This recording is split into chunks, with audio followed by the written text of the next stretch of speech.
President, please be seated.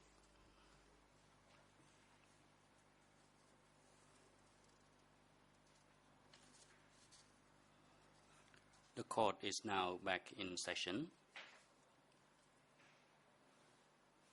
I now hand over the floor to the defense team for Mr. Kilsampon to make the final rebuttal statement. You may proceed.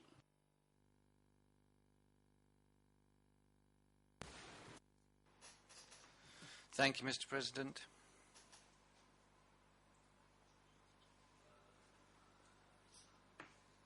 As I said yesterday, we will not take up much of your time, basically because yesterday we did not hear anything yesterday that would warrant any fundamentally different responses on our side, or because the arguments that we heard were not relevant, or because in our final submission we have responded already, or have done so through our pleadings. I'll just quote one example of an irrelevant argument. There was reference to a telegram referring to Mr. Intam, who was a former military officer from the Khmer Republic who, after April 75, continued to fight against democratic Cambodia from the Thai border.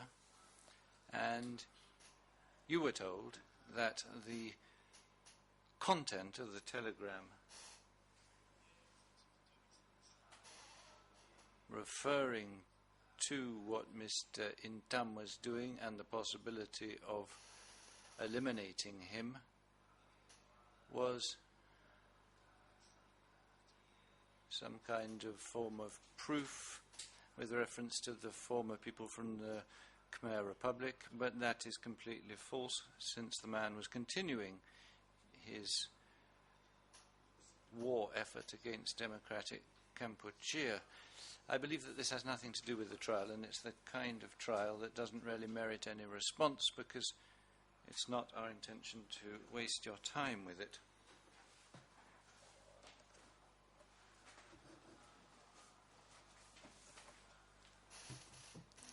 With respect to the arguments we've already answered in our submission, let me mention the proposal that was made by the prosecution yesterday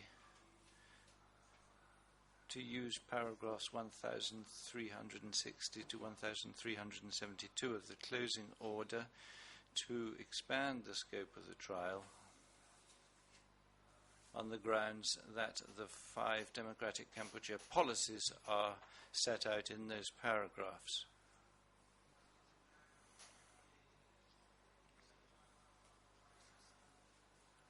And in paragraph 105 of our final submission, and in our oral remarks, we have answered to that by referring to our response to your decision of April 2012. These are the kinds of things that we do not wish to dwell on at this stage, because it doesn't seem to have any point. There are some minor points that I will quote to you here, and it won't take long. Yesterday, the prosecution and the civil parties said that the reasons why we had discussed the health, military and economic situations as they prevailed in Phnom Penh and in Cambodia in general in April 1975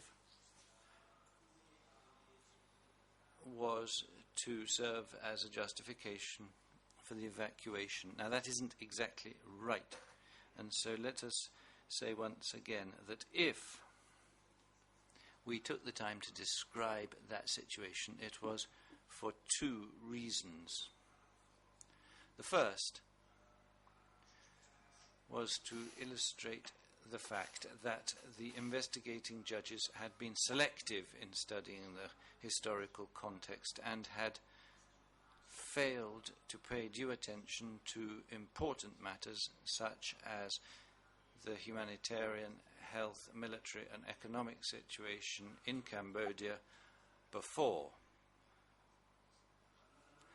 the regime was established.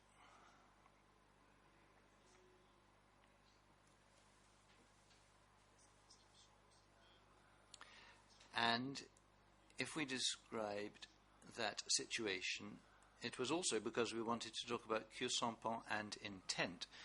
The problem is not to do with knowing why Khieu-Samphan decided to evacuate Phnom Penh, because he didn't decide that. He was not party to that decision regarding the evacuation of the capital. So, the question you have to ask is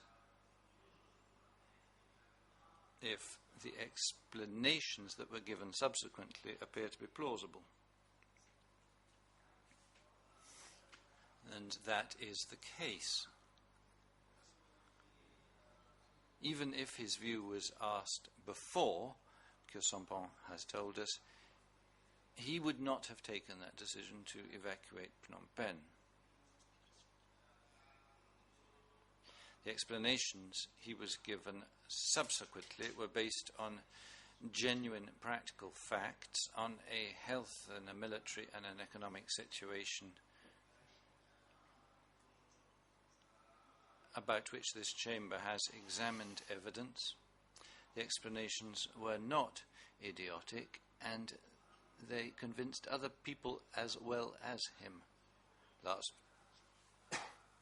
Friday, we saw a clip of an interview with Samdech Sihanouk that was done in October 1975 in New York, and Sihanouk was saying that he agreed with the work done by the Khmer Rouge so far. He was back in Phnom Penh and he knew that the city had been emptied, but that is what he said, and it's on the case file.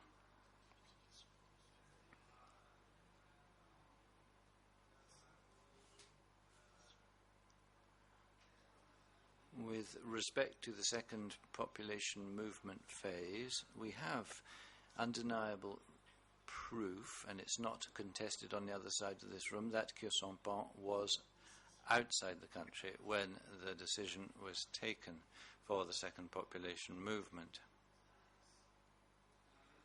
And here we have heard no evidence adduced that Khieu-Samphan took part in the implementation of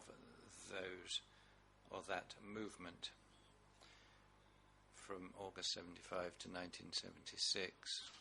Another comment we wish to make to your honours before you withdraw to deliberate concerns the request that the prosecutors made to you yesterday to consider that the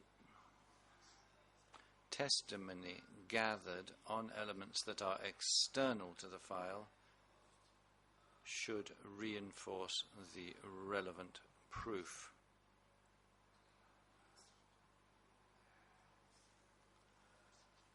When the principle is defined in such general terms, it certainly appears to be acceptable, but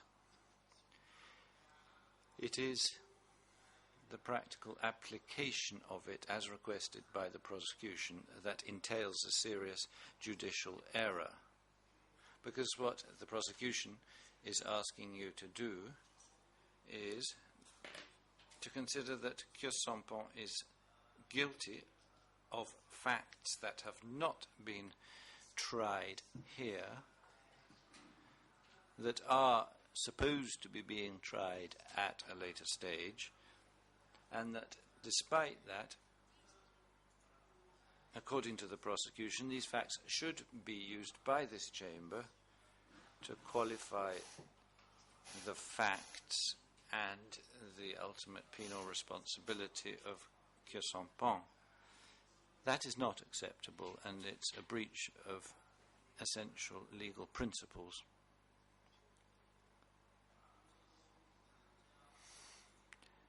By way of closing, I would say a few words about that type of responsibility, that is joint criminal enterprise.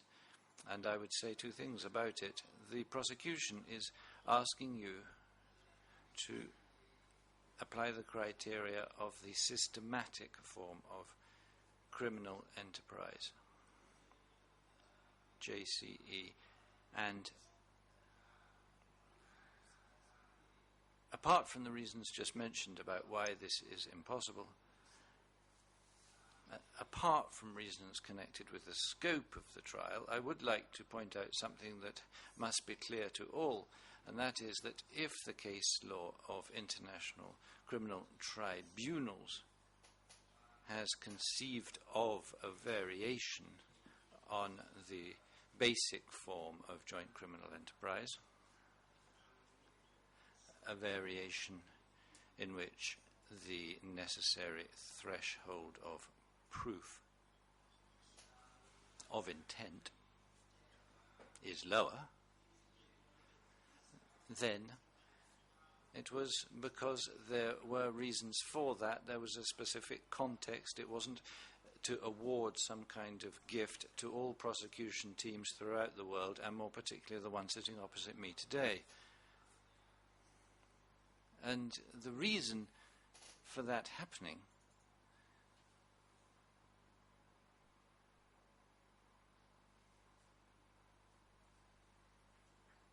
was, of course, that the person guilty of systematic joint criminal enterprise had contributed to running an extermination camp in a confined, limited space. And when that individual could not claim, because of the very confined nature of the camp, when that person could not deny what was occurring therein, then it was felt that the threshold for proving intent could be lower. Now, today what you're being asked to do is to say that all of Cambodia was a concentration camp, and that therefore that kind of JCE applies.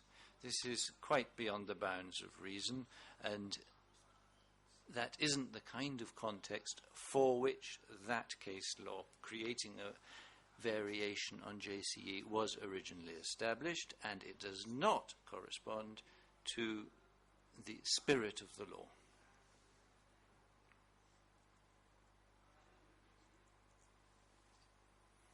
In addition, of course, to all of the other arguments concerning the scope of the trial and the fact that today you cannot consider that Cambodia nationwide was a single concentration camp.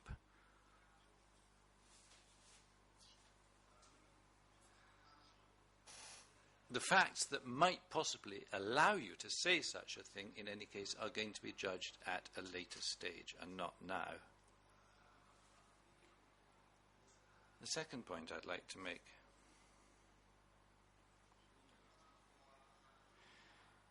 is that the prosecution is going even further.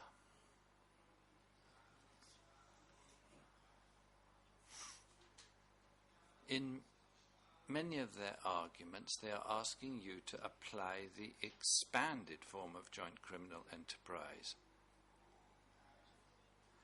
The form that you, before this trial even opened, excluded from what you could apply. And I include in this all of the developments by the prosecution which consist in saying that the criminal responsibility of the accused can be secured through the fact that it was foreseeable that crimes could have been committed. Now that cannot be applied before this chamber, and you, Your Honours, decided that before the trial began, and the prosecution is entirely aware of this. That, Mr. President, Your Honours, brings me to a close on the comments I would like to make at the closure of this debate. Thank you very much.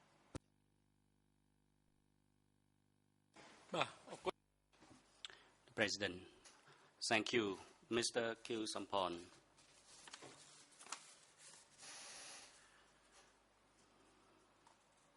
Do you wish to make any statement? And if you wish so, security guards are instructed to bring Mr. Kyu Sampon to the dock.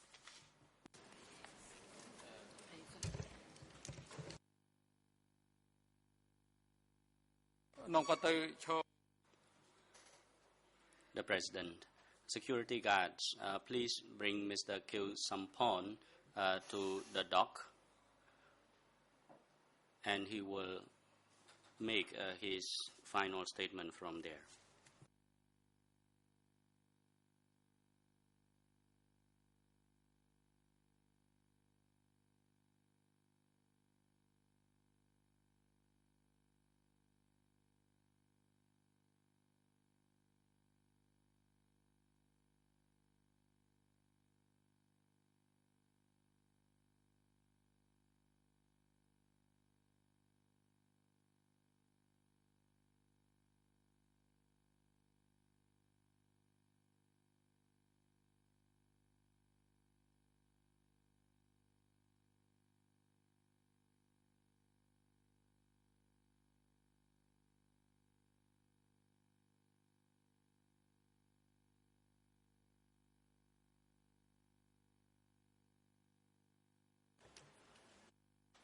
The President, Mr. Kyu Sampon, you may proceed now.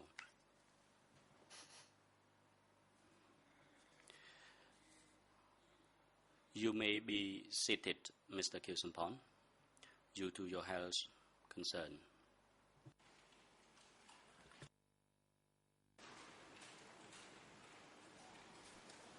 So,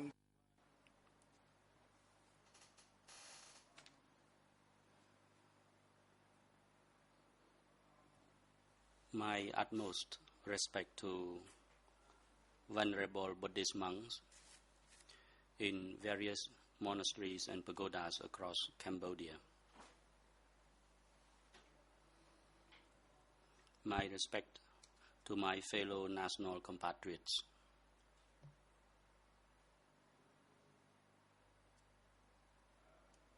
My respect to the civil parties.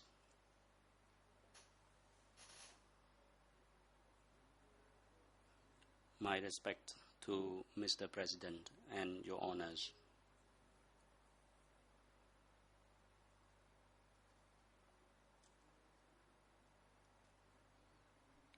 My respect to councils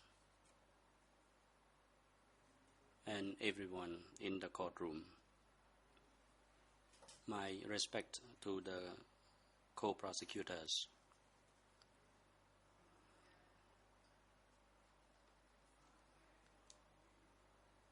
Over the last couple of days, I have listened attentively and heard it clear and loud, the interventions by all parties, particularly the interventions of those who have criticized me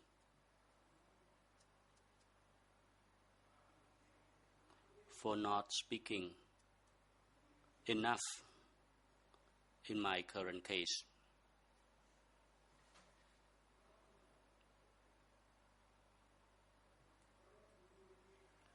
Ironically, at the same time, those same individuals have maneuvered and manipulated my little speeches as the basis for their allegation against me.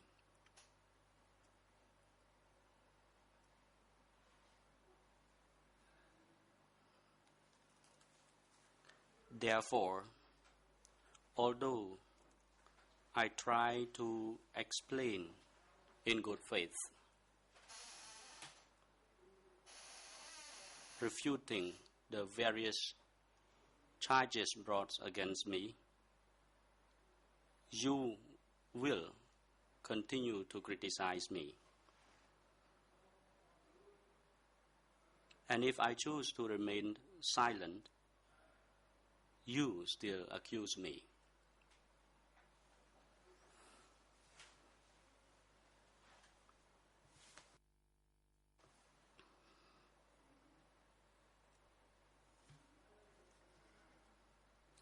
I would like to make it clear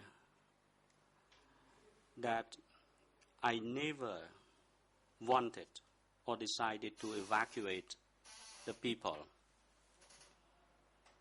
and neither did I plan or decide the massacre of innocent people.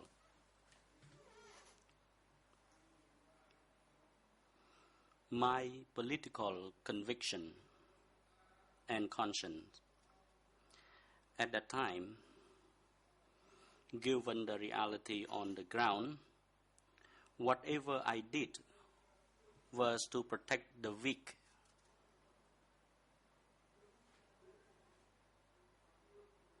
was to uphold the respect for their fundamental rights.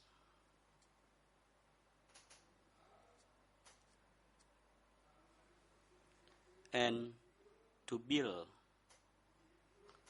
a Cambodia that was strong, independent, and peaceful.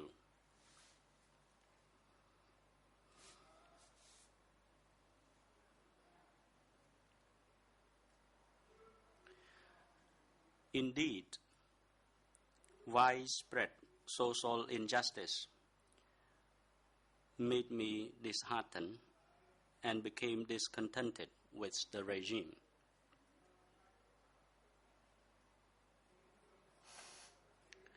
But I was not so discontented that I sought tit for tat or revenge.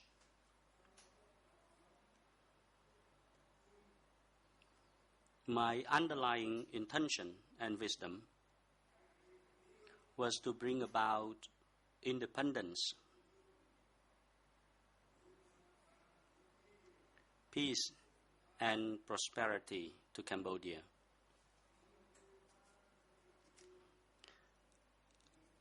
I only wanted people to live with dignity.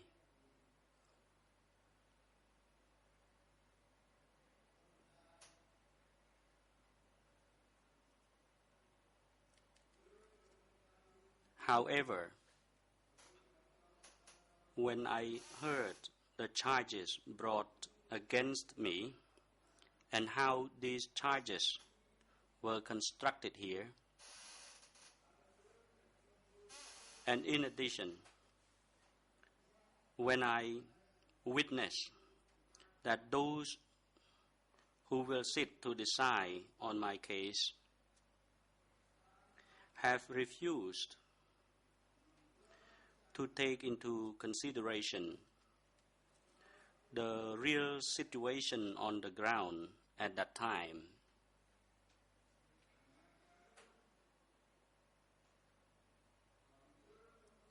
but instead form a preconception that I was a monster, I have lost desire to say anything further.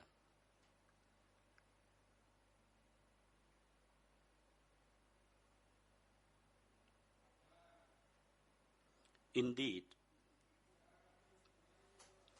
during the Tribunal era following the coup d'etat,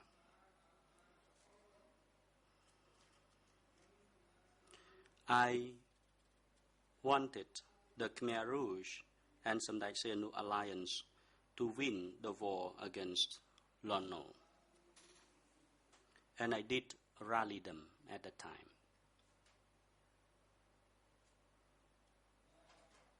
And indeed, following the resignation of Samdech Sihanouk from the head of state in 1976, I had the full confidence that we would help each other to rebuild the country to be a prosperous one.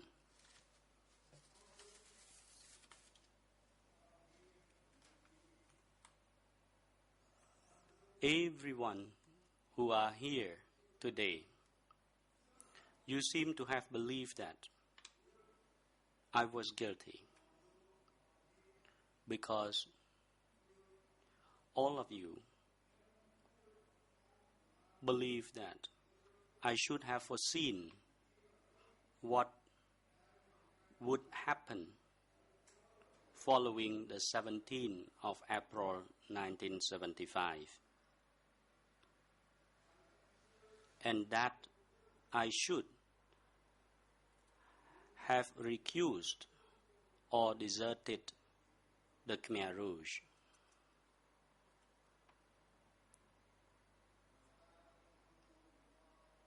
The fact that I remained with them amounts to the allegation that I was a culprit and deserved conviction, even though I have explained the truth to the best of my knowledge.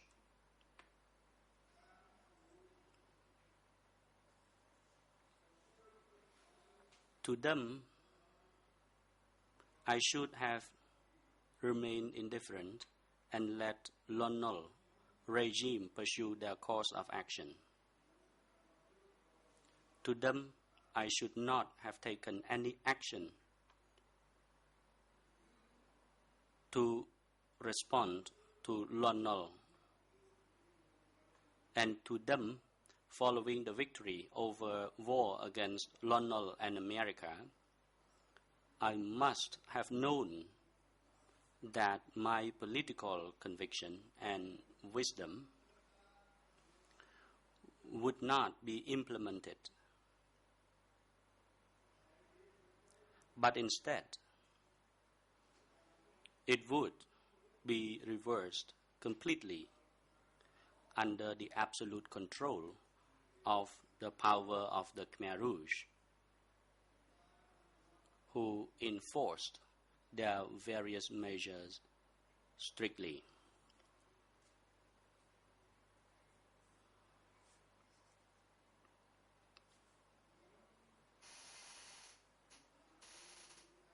I would like to reiterate that I did not witness the things that could have happened days following the victory,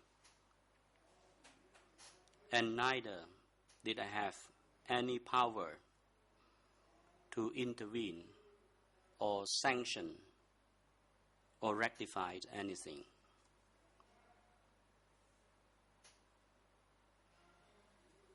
Some even said that I was a coward.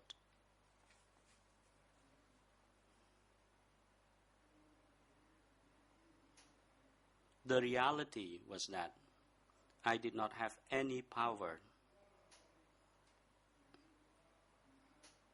and I did not care about it either.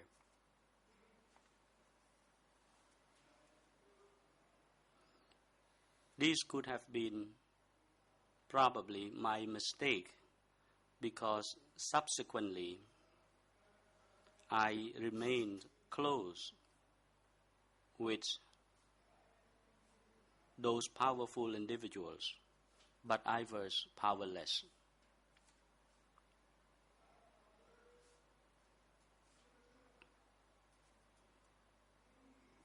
But all of you believe that I had effective power at that time. That is why today I was brought and put on trial today.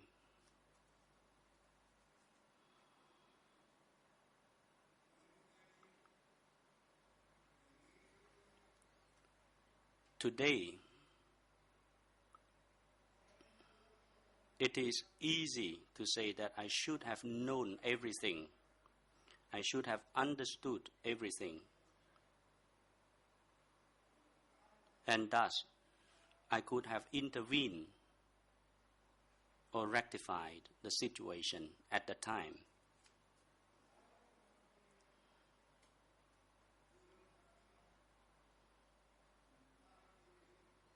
Do you think that I did not try my best to understand the situation?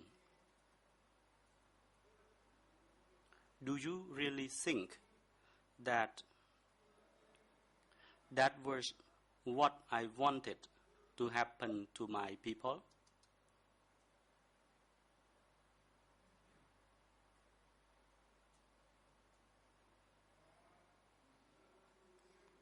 When I was a youth,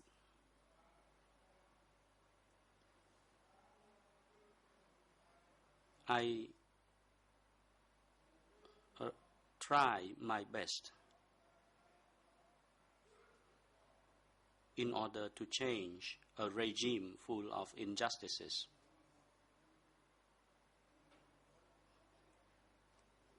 And later, I had to escape for my life from persecution. I would have been killed if I had not fled into the jungle.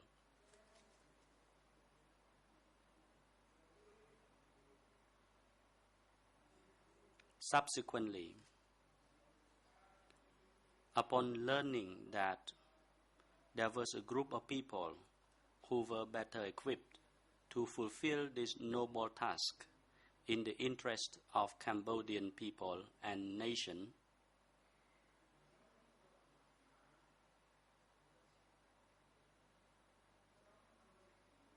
I wanted this group of people to succeed in their endeavors. I then provided them with my little support I could.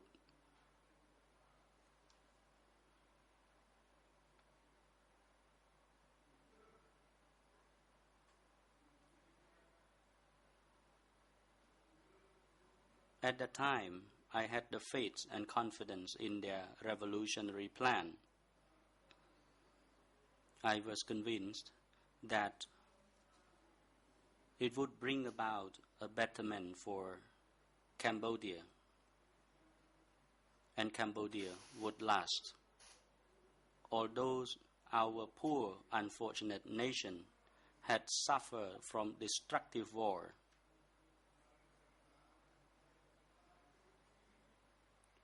our country was destroyed so badly that widespread famine was looming.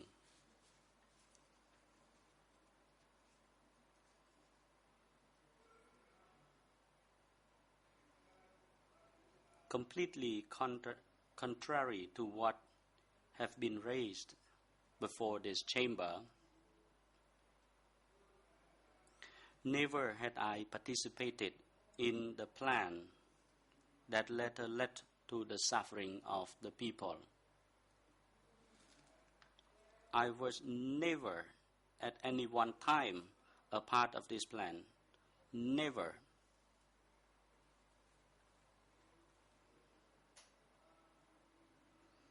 As I have tried to explain to the civil parties who testified and stated their suffering before this chamber thus far,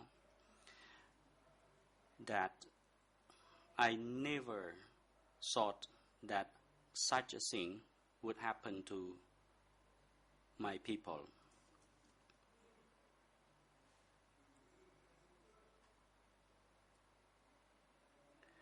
This is the only one thing that I would like to reiterate today, because it is the truth. But nobody wants to listen to me.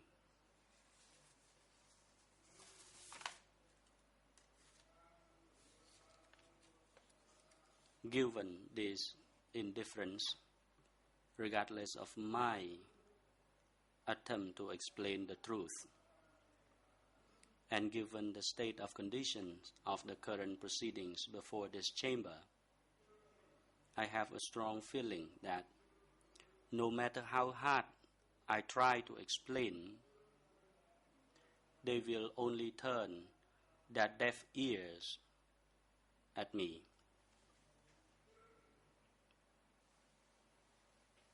They will still not pay attention to what I have to say. Instead, I feel that the more I speak, the more vengeance they have against me.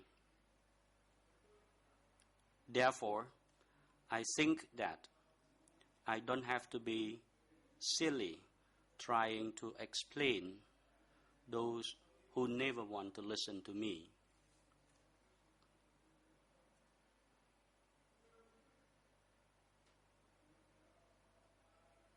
I myself have a deep regret that I had all the faith and confidence in this tribunal from its early day, the confidence that this court would secure me an opportunity to explain. But unfortunately, to date, it is clear that everyone wants only one thing from me, that is my admission of guilt according to the charges brought against me. The charges concerning the acts that I had never ever committed at all.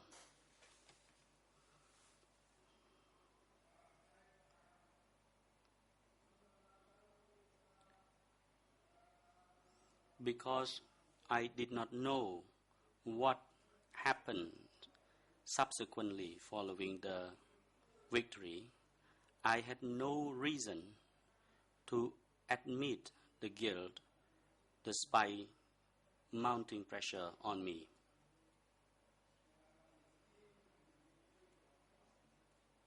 I am of the view that if I remain silent, I can maintain my honor and dignity,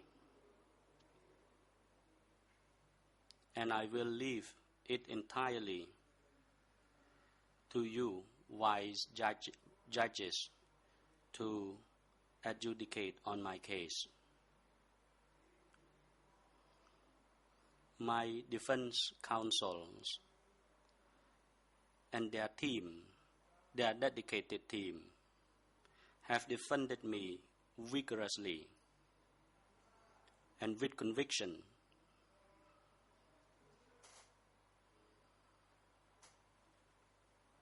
for which I am most grateful.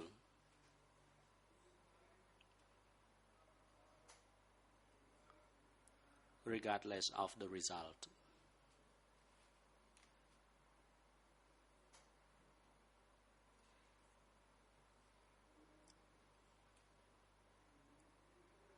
I firmly hope that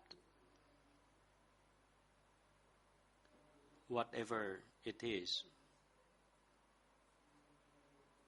you wise judges will find justice. Thank you.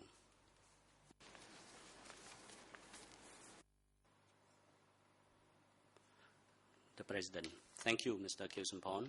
Security guards, please bring Mr. Kyew-Sampon to his seat behind his counsels.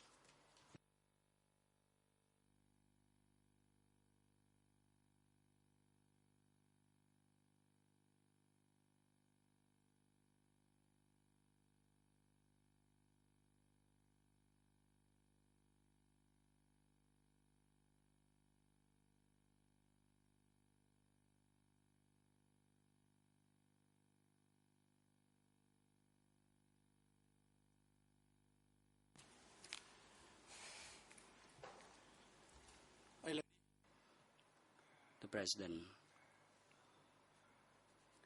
Now, the proceedings to hear the closing statement by all parties in case 002/01 as part of the case 002 has come to an end following in the light of the completion of the evidentiary hearings and the parties' oral closing statement in case 002/01.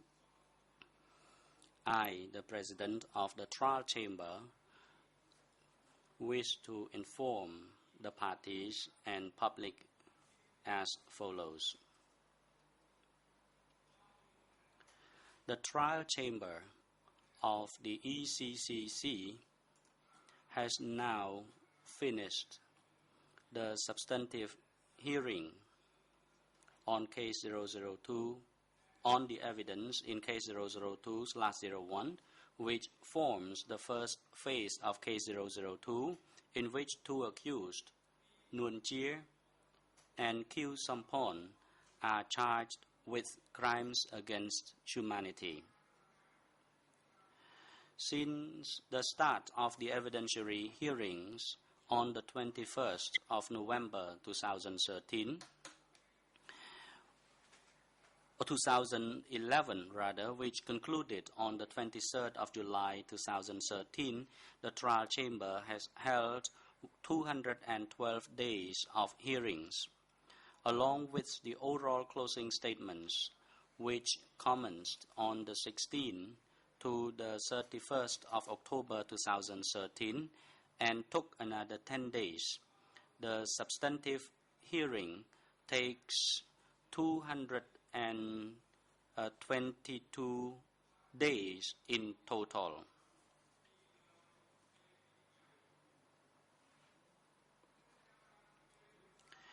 During the course of the proceedings in case 002/01,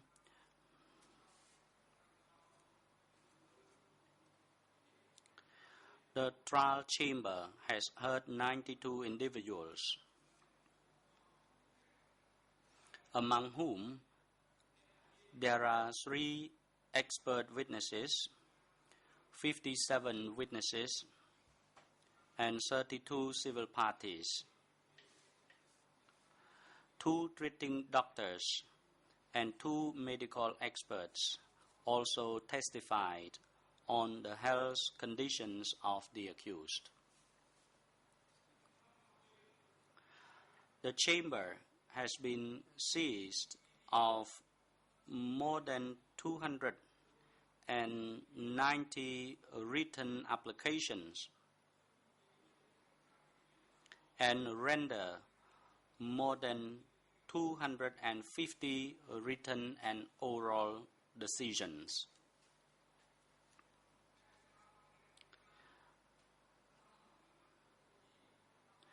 The parties to the proceeding have made a request for the admission as evidence into case 002/01 of numerous documents and materials. These include news articles, magazines, minutes of the meetings, national and international telegrams, books authored by experts, maps of the crime sites, photos taken during the period of democratic Cambodia, written records of the witnesses and civil parties' interviews, transcripts in case 001, records of the accused statements, interviews, and other statements by witnesses and individuals compiled by non-judicial institutions. And as a result, more than 4,000 documents consisting of 166,500 pages in 3 languages have been admitted as evidence in case 002/01 by the chamber. At this juncture, the substantive hearing in case 002/01 is considered complete. Before announcing the official conclusion of the closing statements, the trial chamber wishes to thank Your Excellencies, Lok Chum Tiu, ladies and gentlemen, the parties to the proceedings,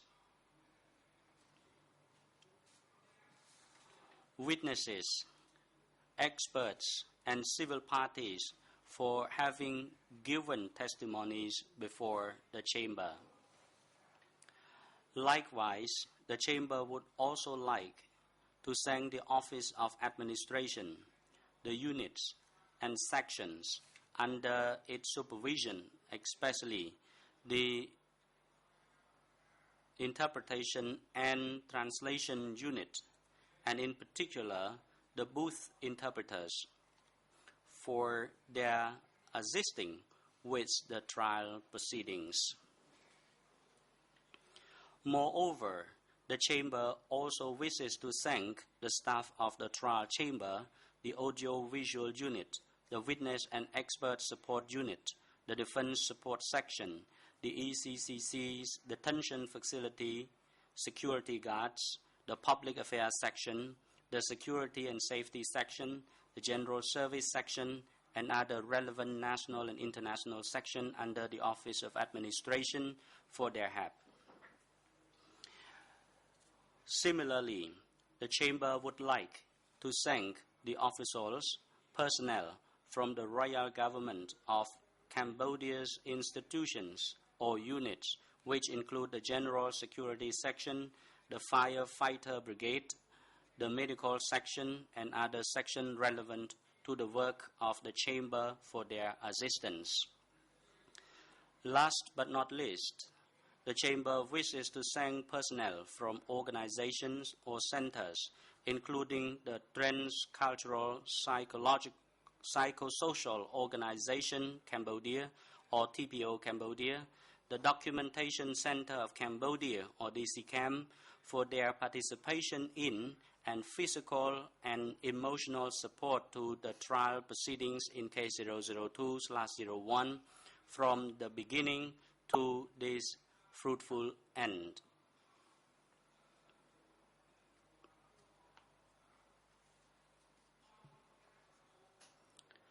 The trial chamber now wishes to pronounce the conclusion of the proceedings in case 002/01. The chamber would like to inform the parties to the proceedings and the public that after this, the trial chamber will commence its deliberation and prepare its judgment regarding case 002/01.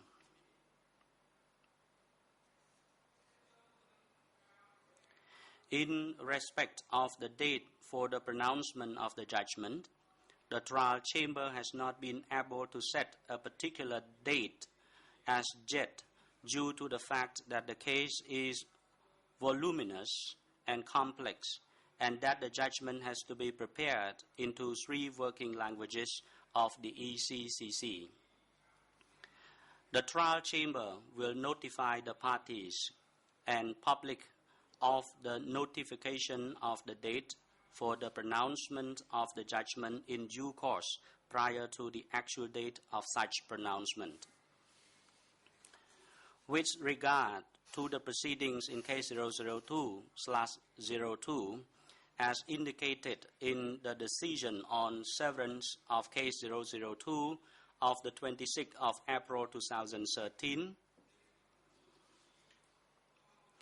the trial chamber would like to inform the parties to the proceedings in case 002 that the chamber will hold the trial management meeting from the 11th to the 13th of December 2013 to discuss on the preparation of future trials in case 002/02. The Chamber will notify the parties of the agenda of that meeting in due course. The trial chamber is now adjourned. Security guards are now ordered to take the accused to the ECCC's detention facility. A warrant to bring the accused to the hearing date on the pronouncement of the judgment will be rendered prior to the set date of that hearing. The court is now adjourned. សូមអញ្ជើញក្រោកឈរ